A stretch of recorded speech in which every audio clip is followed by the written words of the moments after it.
थाङ्का painting चाहिँ विशेष गरेर टिबेटमा विकास भएको हुनाले टिबेटियन कला संस्कृति चाहिँ थाङ्का पेन्टिङमा एकदमै प्रभाव परेको देखिन्छ। नमस्ते, म पूर्ण लामा। अहिले मैले गर्दै गरेको चाहिँ कालचक्र मण्डला। बुद्धिस्टहरूको लागि त्यो थाङ्का पेन्टिङ चाहिँ एकदम महत्त्वपूर्ण हुन्छ। त्यही कारणले गर्दाखेरि उहाँहरूले आफ्नो घरमा राखेको हामीले पाउँछौँ। अब घरमा राख्नुको कारण चाहिँ यसको जुन मेसेज छ, यसको जुन गोल छ, दैनिक रूपमा थाङ्का पेन्टिङसँग हामी कनेक्ट हुँदै जाँदाखेरि त्यो चाहिँ हामी ट्रान्सफर्म हुन्छ। अर्को कुरा, यो चाहिँ यसलाई चाहिँ साधनाको टुलको रूपमा पनि प्रयोग गरेको पाउँछौँ। यही कुरा थाहा पाउनको लागि कि त हामीले बुद्धिज्म सम्बन्धी पुस्तकहरू पढ्नु पर्यो, कि त गुरु कहाँ जानु पर्यो।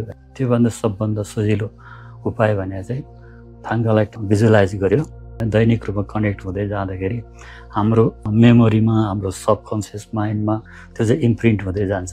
बिस्तारै यो चाहिँ ह्याबिटको रूपमा विकास हुन्छ, त्यसपछि संस्कारको रूपमा विकास हुन्छ, त्यसपछि धर्मको रूपमा विकास हुन्छ।